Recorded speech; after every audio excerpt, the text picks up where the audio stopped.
In this lesson we'll about to know tradition of Indian historiography, जिसमें पहला है historiography in the ancient period। पुराने ज़माने में एंशियंट टाइम में किस तरह की हिस्टोरियोग्राफी थी इसके बारे में बताया है। कहा है in the ancient period in India memories of the great deeds of ancestors. हाँ देते तुम memories of great deeds of ancestor and mythological lore also memories of social transitions. So memories of social transitions were preserved within the help of oral recitals, यानी मुँह ज़बानी याद रखे जाते थे कई सारी। जैसे देखो कई गाने होते हैं, स्टोरीज होती है ना, इनकी लिखावट कहीं नहीं है लेकिन ये लिखे जाते हैं तो कई बहुत कम मात्रा में, लेकिन बहुत सारे लोग इन्हें ऐसे ही याद कर लेते हैं एक दूसरे को बताते सुनते हुए। जैसे हमने कई कहानियाँ सुनी होती है लेकिन वो कहाँ लिखी हुई है हमें नहीं पता, कई गाने सुने हुए लेकिन वो कहाँ लिखे हमें नहीं पता, लेकिन ऐसे ही सुना कर हमें वो याद हो जाते हैं, है ना। ऐसी कई चीज़ें हैं। आगे बात कही उसे कहते हैं ओरल रिसाइटल, कहते हैं उसे क्या कहते हैं, oral recital.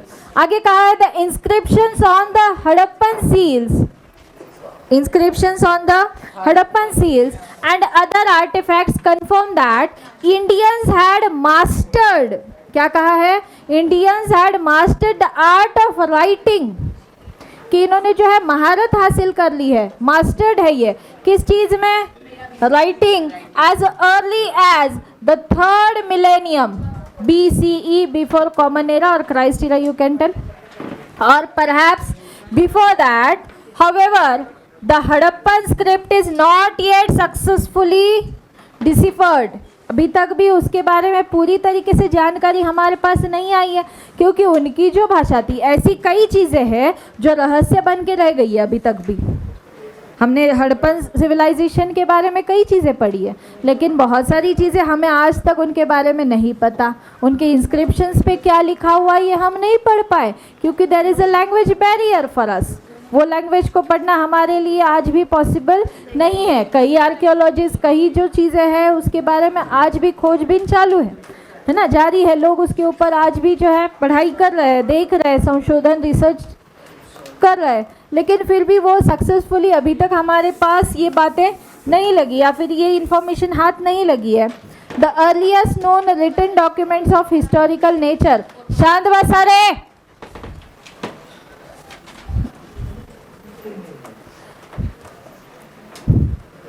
the earliest known written document of historical nature found in India are in a form of inscription। पहली बार written form में जो मिला था वो क्या है, inscription के फॉर्म में मिला। written document अगर कोई मिला था पहली बार भारत में तो किस फॉर्म में मिला, inscription। what is the meaning of inscription?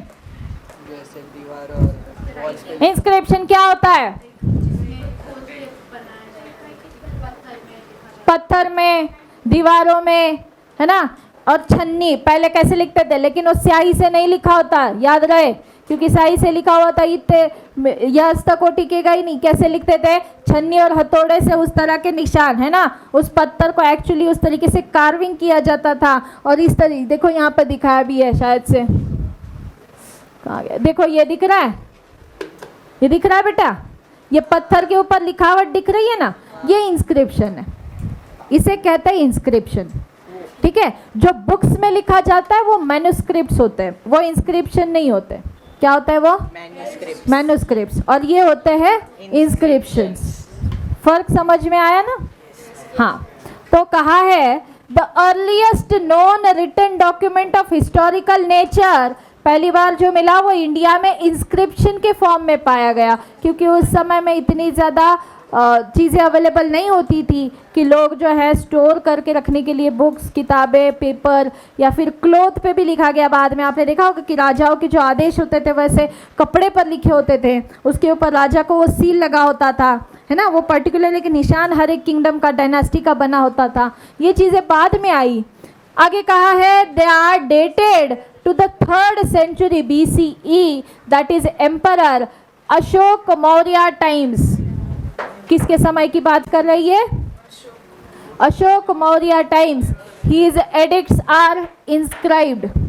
His edicts are inscribed on natural rocks and stone pillars. उनके बारे में, उनके यानी कि उनके reign of Ashok Maurya we can say the things, जो भी चीज़ें हुई है ना, उनके ऋण में जो भी चीज़ें हुई, यानी कि उनके कार्यकाल में जो भी घटनाएं हुई हैं, तो वो किसके ऊपर, पत्थरों के ऊपर, बड़े बड़े पत्थरों के ऊपर उनको इंस्क्राइब किया गया है।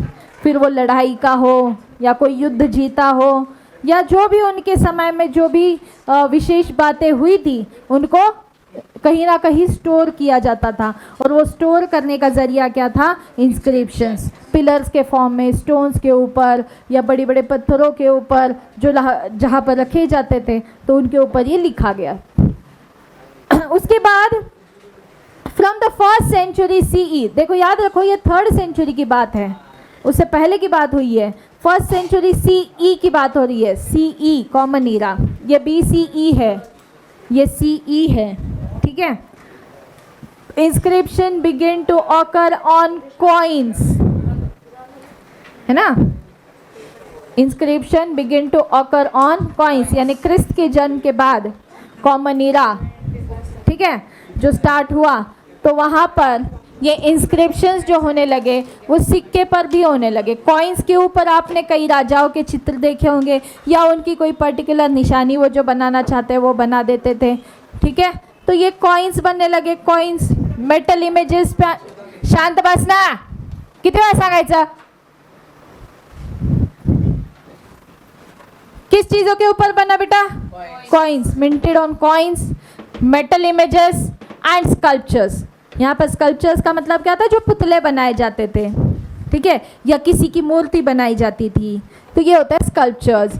And also on the copper plates, also on the copper plates, then they provide important historical information.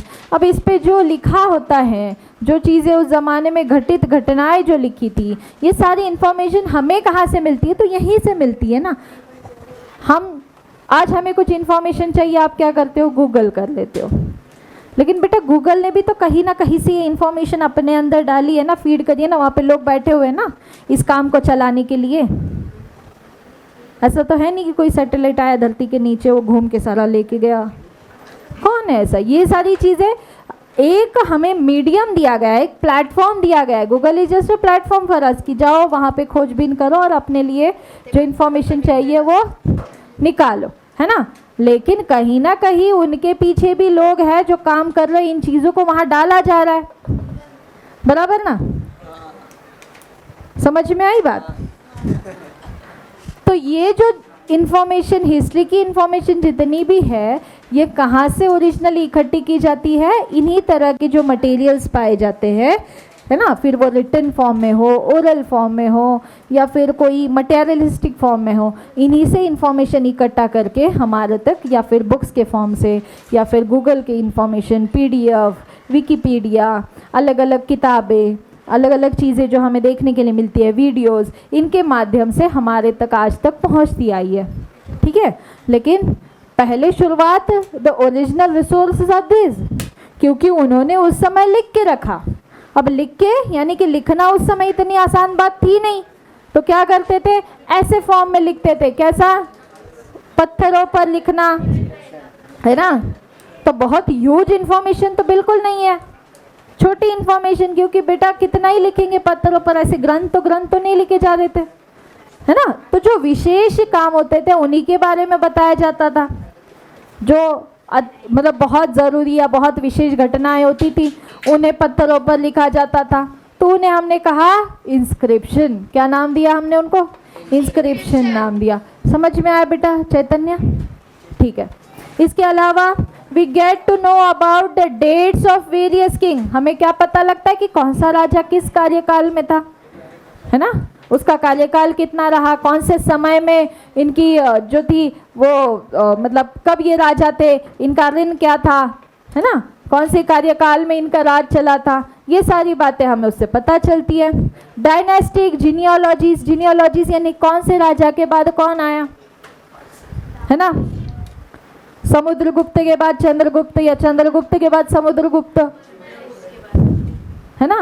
तो तो चंद्रगुप्त 2 थे, चंद्रगुप्त, समुद्रगुप्त, चंद्रगुप्त 2, ठीक है। तो इस तरीके से फिर हमें ये जीनियोलॉजी पता चली ना, जैसे हम कहते हैं हुमायूं के बाद, है ना, बाबर, फिर हुमायूं, फिर अकबर, इस तरीके से जो डायनेस्टी बताई जाती है, छत्रपति शिवाजी महाराज, फिर उनके पुत्र छत्रपति संभाजी महाराज। तो ये जीनियोलॉजिकल ऑर्डर के बारे में पता चलता है, किसके ऊपर, क्योंकि लिखित रूप में कहीं ना कहीं ये चीज़ें रिकॉर्ड रखी गई है, इसलिए पता चलता है। टेरिटोरियल एक्सटेंट के बारे में पता चलता है कि उनका जो राज था, यानी कि उनकी अपनी किंगडम थी, तो कितनी हद तक उनकी थी, यानी कि कितने सरहद उनकी थी, या फिर कहते हैं ना कि इनकी किंगडम जो थी वो पाटलिपुत्र कितना था, उनकी राजधानी कौन सी थी, उज्जैन किसका था, मगध किसका था, है ना। तो इनकी सरहदें कितनी थी, तो नॉर्थ पार्ट किसका रहेगा, सदर्न पार्ट किसका था, कौन से राजाओं का कितना हिस्सा था देश का। तो ये जो एक टेरिटोरियल एक्सटेंट है कि ज़मीन कितनी हद तक उस राजा के अंडर फैली हुई है, कि उस राजा का अधिकार किस हद तक है, यानी सरहद की किस लाइन तक। जैसे इंडिया का नक्शा अगर हम बनाने के लिए कहें तो आप बना देंगे इजीली, और आसपास की कंट्रीज़ भी बता देंगे। फिर आप बता सकते हो कि नहीं नहीं, यहाँ से तो चाइना की बॉर्डर लग जाती है, ये तो नेपाल आ गया, ये तो भूटान आ गया, बता सकते हो ना आसानी से। उसी तरह इन डायनास्टीज़ की भी कितनी हद तक अपनी अपनी टेरिटरीज रही है, ये पता चलता है। और एडमिनिस्ट्रेशन की बात कही है, एडमिनिस्ट्रेशन यानी उनका सरकार जो था, या फिर उनका एडमिनिस्ट्रेशन कैसा चलता था उस ज़माने में, किस तरह का एडमिनिस्ट्रेशन। जैसे अगर हम छत्रपति शिवाजी महाराज की बात करें तो वहाँ पर 8 मिनिस्टर्स का एडमिनिस्ट्रेशन वर्क चलाते थे। कितने मिनिस्टर्स होते थे उनके, 8 मिनिस्टर्स, जिसे अष्ट प्रधान मंडल के नाम से जाना जाता था, है ना।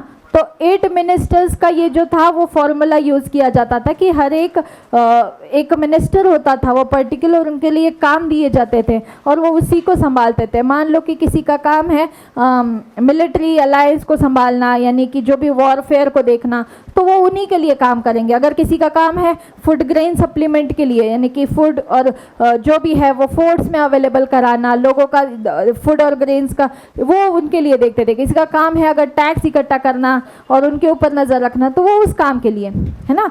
तो ऐसे 8 लोगों की जो थी वो ऑर्गेनाइजेशन बनाई गई थी उस समय, जो छत्रपति शिवाजी महाराज के पास काम करते थे। तो इसी तरह अलग अलग तरीके के एडमिनिस्ट्रेशंस होते थे। हर एक राजा की अपनी एडमिनिस्ट्रेटर करने की जो पद्धत होती थी, जो टाइप होता था, जिस तरीके का कल्चर होता था, वो अलग होता था। और इसके बारे में भी हमें इससे पता चलता है क्योंकि लिखा हुआ है ना। And various empires and kingdoms and also important political events, साथ ही साथ कि किस तरीके के अलग अलग पॉलिटिकल इवेंट्स हुए उनके काल में, ये भी पता चलते हैं। फिर सोशल ऑर्गेनाइजेशन, क्लाइमेट कैसा रहा होगा उस समय, ये भी पता चलता है। फेमाइंस, उस ज़माने में स्त्रियों की स्थिति कैसी थी, ये भी पता चलता है।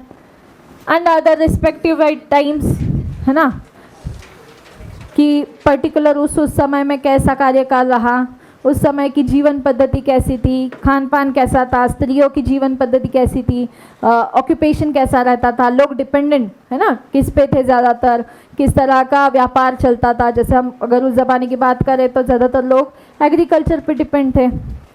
और क्या कहा है देखिए,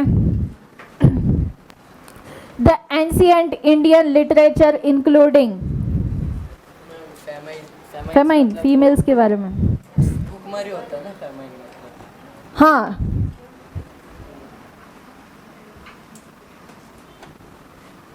हाँ फेमाइंस, भूखमरी। फेमिनिज्म हो तो फीमेल्स के बारे में, sorry. Thank you. Ancient Indian literature including the epics Ramayana and Mahabharata. कौन से एपिक्स के बारे में कहा है, रामायण एंड महाभारत। साथ ही साथ Purana, Jain, Buddhist text, historical accounts by Indian author and also the travellers by foreign travellers. उस समय में जो बाहर से लोग आते थे, ठीक है, जैसे चाइना से या किसी और कंट्री से जो लोग आते थे, उनका यहाँ आने के बाद क्या ओपिनियन रहा, उनके क्या ऑब्जर्वेशंस रहे, वो भी लोग लिख कर जाते थे।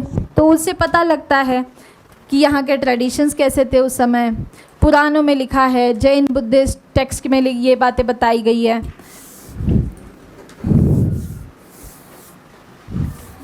ओके, ये देख लीजिए एक बार ये इंस्क्रिप्शन के बारे में। सोहा गौरा कॉपर प्लेट है ये।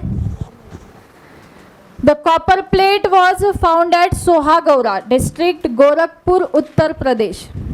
ठीक है, ये एक कॉपर प्लेट है जिसके ऊपर ये इंस्क्रिप्शन बनाया गया है। ठीक है, और ये कहाँ पाया गया? सोहा गौरा नाम की जगह पर, विलेज में ये मिला है।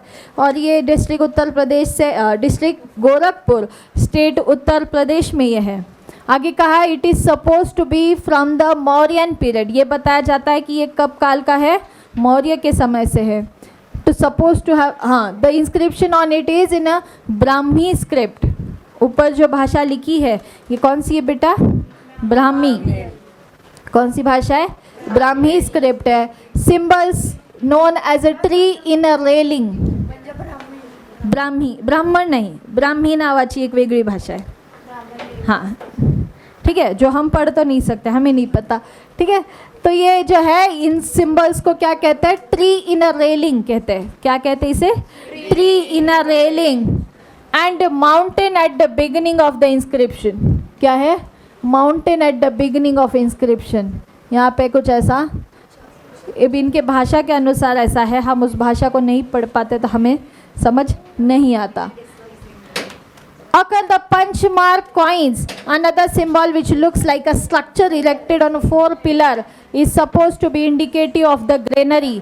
The inscription records a royal order. क्या क्या है इसमें? यानी कि रॉयल ऑर्डर्स, यानी राजा की तरफ से जो भी आदेश दिए जाते हैं उसे royal order. And that grain stored in a granary should be distributed carefully. और ये कहा गया है कि जो भी स्टोर्ड ग्रेन्स होते हैं, अगर कुछ मान लो कि कोई नेचुरल डिज़ास्टर हो गया, किसी साल बारिश नहीं हुई है ना, ड्रॉट हो गया या फिर फ्लड हो गया, तो ऐसे समय में लोगों को अनाज बांट दिया जाता है राजा की तरफ से। तो वो बहुत केयरफुली देना चाहिए ग्रेनरी से। ग्रेनरी यानी कि जहाँ पर अनाज, गोदाम जैसे होता है अनाज का, वो। तो ये कहा गया है it is suppose to be suggestive of precautions taken in the times of famine, है ना। तो जब भी कोई बुरा काल आता है ना, या फिर जैसे मान लो लोग भूखमारी फैल जाती है और इस भूखमारी से बचने के लिए इनकी तरफ से कुछ तो हेल्प की जाती है ना राजा की तरफ से। तो ये जो होता है ये स्टोर उसी लिए किया जाता है ताकि ऐसे बुरे समय में राजा लोगों के लिए ये अनाज अवेलेबल करा सके। हाँ, काही असेल, गेहूँ, तांदूळ, मक्का, ज्वारी, बाजरी, है ना। तो जितना, ऐसा नहीं कि बहुत बढ़िया, लेकिन इतना कि लोग खाकर जिंदा रह सके, इतने अमाउंट में दिया जाता है। ऐसा नहीं कि पोते चपोते राजा घरी पाठो, तो उसको भी पूरे जितना उसका किंगडम है सबको देना है ना, तो इतना ही दिया जाता है जिससे कि देश का, उसके राज्य में रहने वाला एटलीस्ट भूखा ना मरे या पेट भर सके, उसका इतना दिया जाता है। और ये कब होता है? आपातकाल में। आपातकाल माने जब मानो भूखमारी फैल गई हो या कोई रोग फैला हो या बारिश ना हो या फिर फ्लड के कारण लोगों का नुकसान हो गया हो, ऐसा जब होता है तो ग्रेनरी से क्या करते हैं राजा? Writing of biographies of kings and dynastic histories mark an important step in the Indian historiography, जिसके बारे में हर्षचरित, हर्षवर्धन नाम का जो राजा था, इसके ऊपर बुक लिखा गया था, उस बुक का नाम था हर्षचरित, है ना। और ये किसने लिखा बेटा? बाणभट्ट। किसने लिखा? बाणभट्ट। उसके दरबार में थे बाणभट्ट, उन्होंने हर्षास बायोग्राफी, यानी कि राजा का नाम था हाँ, बाणभट्ट उसका नाम है लिखने वाले का। हाँ, त्या ब्राह्मणाचं नाव है बाणभट्ट, जिसने ये बुक लिखा है। बुक का नाम है हर्षचरित। किसके ऊपर? राजा हर्ष का चरित्र। चरित्र यानी चरित्र, कैरेक्टर, उसके कैरेक्टर को ग्लोरीफाई करने वाला बुक का नाम क्या है? हर्षचरित। समझ में आई बात? तो इस तरीके से उसके ऊपर ये बुक लिखी गई है। In the portrays a realistic picture of social, economic, political, फिर वो राजा कैसा रहा, है ना, उसके पॉलिटिकल इवेंट्स कैसे रहे, उसकी अचीवमेंट्स क्या रही, और सब कुछ उसके बारे में हर एक वो चीज़ लिखी गई है। हाँ हाँ, सगळं काही त्या बुकमध्ये त्यांनी मेन्शन केलं गेलं। तर असे जे असायचे बहुत से राजा अपने अपने ऊपर, एक जैसे अकबर के ऊपर भी एक बुक है ना, नहीं, कैसे ऐसा उर्दू नाम है कुछ, तो अकबर नामा ऐसा कुछ तो बुक है ना। तो ऐसे बहुत सारे लोग जो होते थे, राजा होते थे, उनके ऊपर बुक्स लिखी जाती थी। बायोग्राफी अकबर है ना, द ग्रेट अकबर। अच्छा, ठीक है। तो इस तरीके से ये जो लिखा जाता था इन्हें कहते थे बायोग्राफीज। क्या कहते थे इन्हें? बायोग्राफी। और अगर खुद के बारे में लिखो तो वो ऑटोबायोग्राफी। ठीक है, खुद के बारे में खुद लिखे तो क्या? ऑटोबायोग्राफी। और दूसरा लिखे तो बायोग्राफी। तो राजाओं के बारे में जो लिखते थे वो बायोग्राफीज होती थी, और लिखने वाले के नाम भी दिए गए हैं। हर्षवर्धन के बारे में लिखने वाले का नाम क्या था? बाणभट्ट, और उस बुक का नाम था हर्षचरित। ठीक है, हाँ चलो अभी रुकते हैं यहाँ के लिए। देखो यहाँ भी दिए गए कई नाम और कई पुस्तकों के नाम। हाँ, ये हम अगले लेक्चर में पढ़ेंगे इनके नाम।